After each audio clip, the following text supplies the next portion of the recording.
What is up guys, Tomatron the One here, and today I have a review on the brand new, recently released, and currently final new push-along, Henry. Well, I say recently released, but in the UK, currently he still hasn't been released. Or at least he hasn't been found anywhere. I know Smiths has finally gotten Thomas and Percy cases in, as my good friend Jay has told me, but as far as, and they already had James a couple months ago, but as far as I'm aware, nowhere still has Henry. So I was able to find this guy online on eBay internationally for a decent price. You know, it was a good enough price to where I was willing to pay to get him, you know, earlier than other people in the UK. And this is my first time really looking at him in person because he has technically been released in a way that people in the UK can get him. He's come out in this big multi-pack with like a motorized Thomas and Percy and I think Gordon maybe as well. I'm not too sure. It comes with like a big playmat and it comes with a diecast James and Henry. But I didn't really want to pay that much money to get those as well.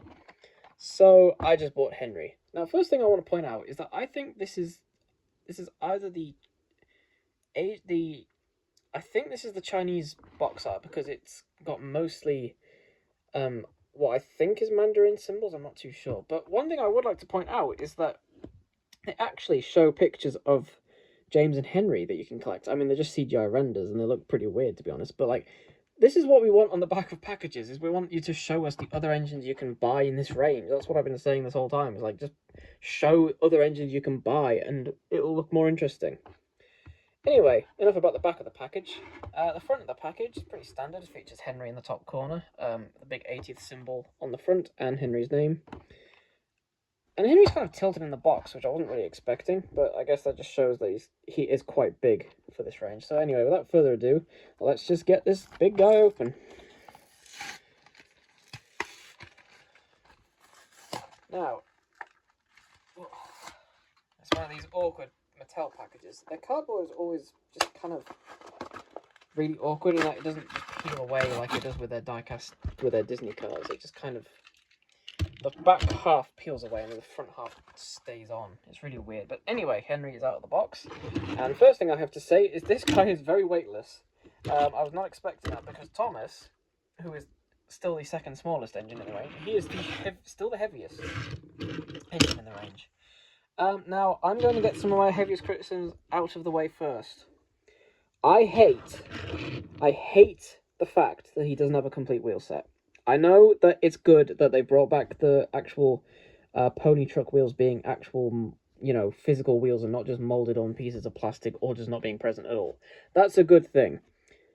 But I'm not going to excuse it because we have had diecast Henrys with all of his wheels in the past. So why we can't do that now, especially when there is space to put his extra wheels, I just think it's inexcusable.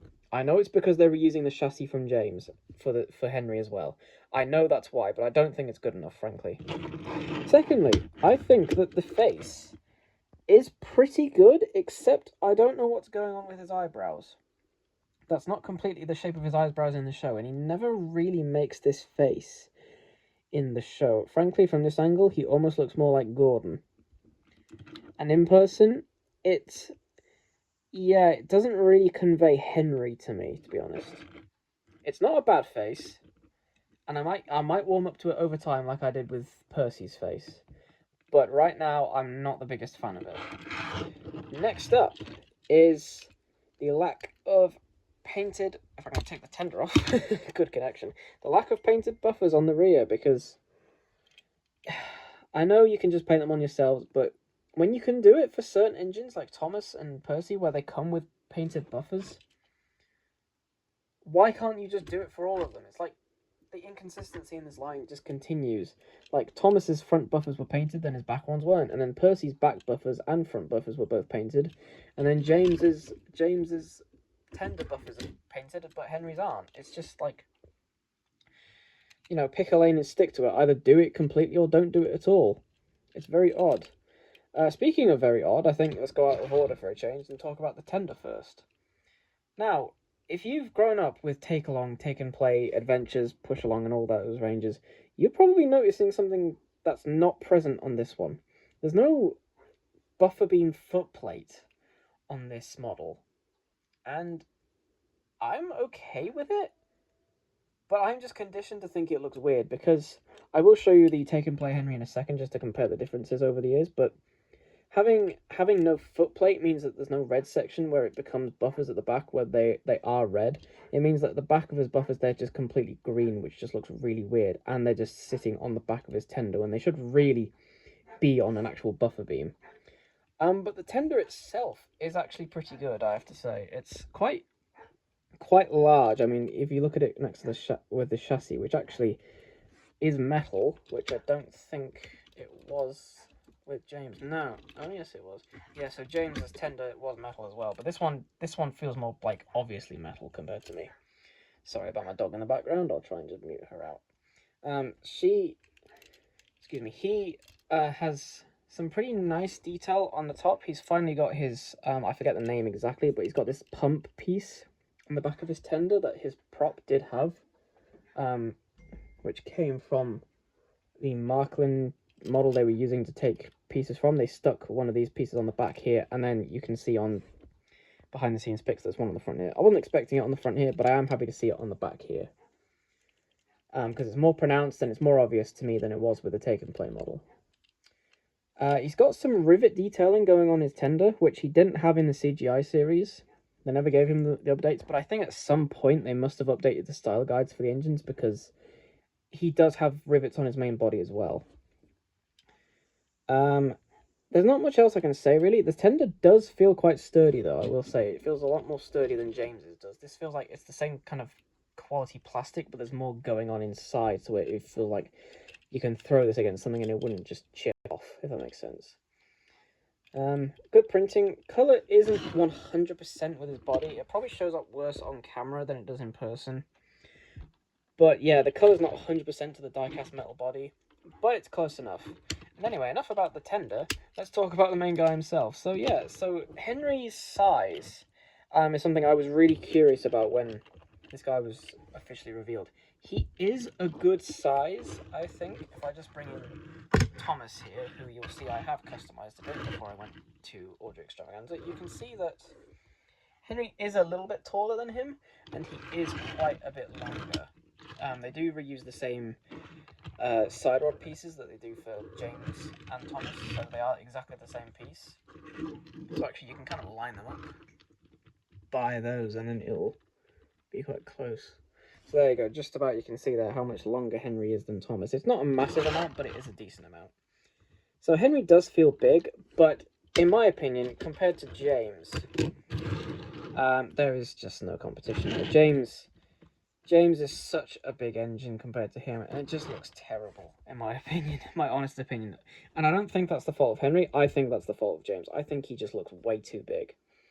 Now, if you're going to be one of those people that says, oh, that's how it is in the CGI series, James is way too big, then yes, technically that's correct, but I still think that's stupid, because I said in James's review that his chassis goes so much further forward than his body, and it just looks horrible.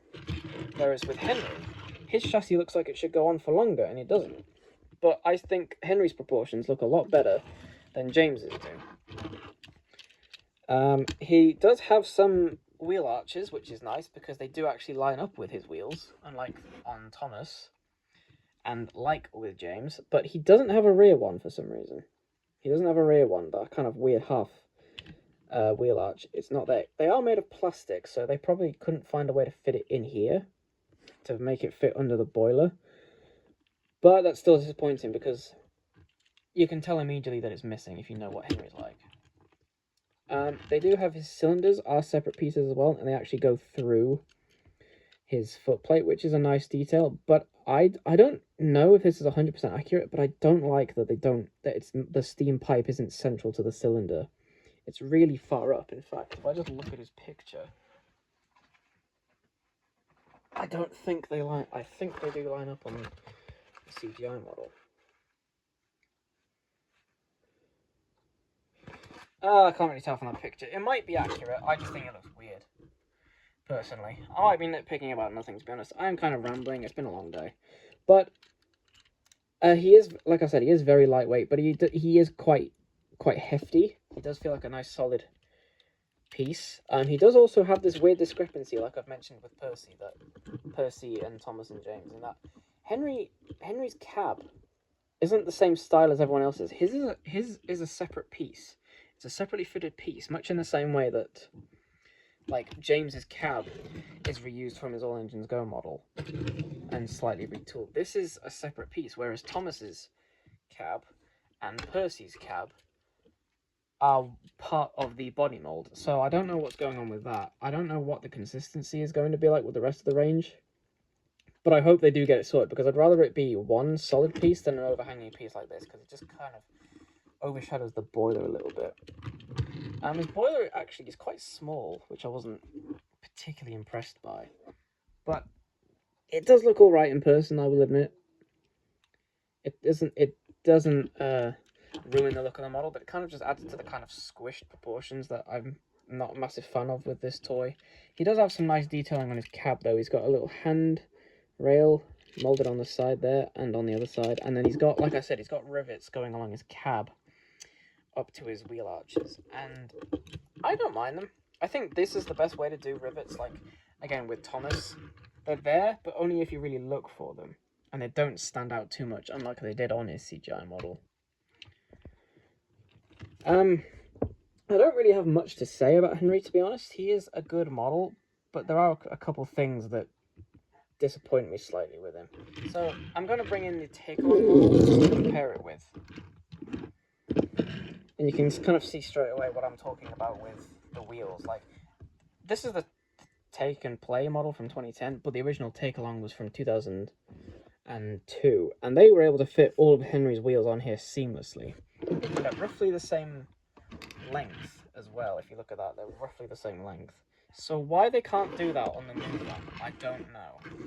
And I'm very disappointed that they don't, because I really think that if this guy had all of his wheels, he would look pretty much fantastic. I've seen a custom that one guy has made where they've taken this body and the top and the side and the side rods and put it on a take and place chassis. And I think that's one of the best looking customs I've ever seen. It just looks perfect. This body on a take and place chassis with a magnet, it looks fantastic.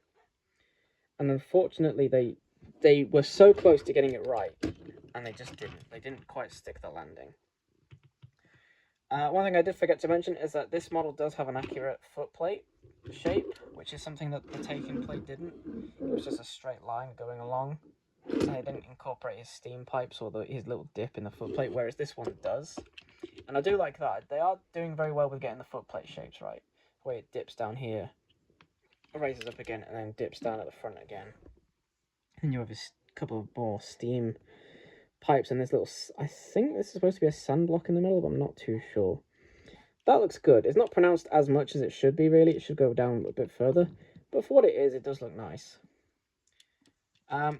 Painted buffers at the front, as I've said before. So they can do it on some engines and not others. I don't know why.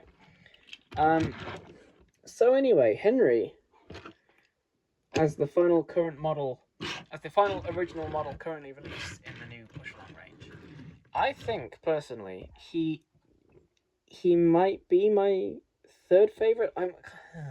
Thomas is still my favorite. I think he is a perfect Thomas, but everyone else kind of just has a lot of issues that I can't quite get around. I think Henry is close to being perfect, but his wheels and some weird design choices just kind of drag him down for me. But I am still very happy to have this guy in my collection, and I think he looks far better than the previous push-along version of him, which I don't own, otherwise I would have shown him off. And I don't plan to own him, except if I ever decide to use parts of him for customs. But so far, with this whole new metal collection range, I am impressed, but I feel like they could be doing more with it. You know, Mattel is a very profitable company. They could afford to put different wheel molds in. They could afford to add these details and make them look more accurate. They could afford consistency with the way the cabs are done. They can afford to do consistently painted buffers. They can afford to do accurate faces, which they didn't give to Percy and Henry for some reason. And they can afford to deliver these toys in a way that makes them easy to find, because for God's sake, these toys have been revealed since the beginning of the year. It's now August and I've finally managed to get them all. but I only got Henry because I had to buy him internationally. He's still not out in the UK. Mattel, please fix your distribution. It's garbage.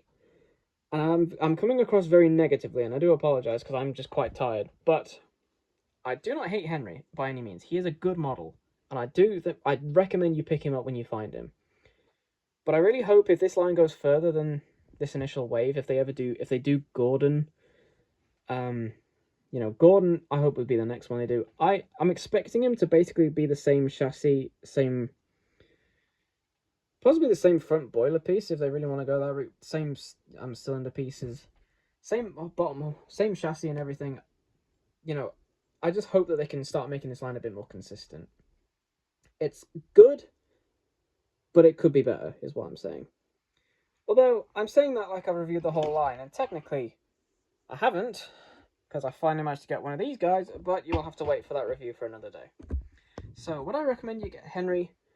Yes, but I would say wait for him. Don't go out of your way to try and find him and buy him internationally like I did. Just wait for him to eventually come to shops.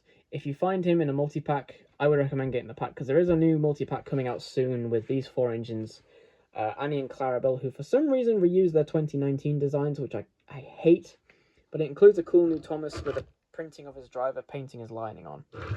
So if that's the set that you get Henry from, then I recommend you buy him, absolutely. But if you don't find him yet, honestly, you're not missing out on much. I think Thomas, Percy, and James are a pretty good trio to have for now. So if you don't find Henry yet, don't fret.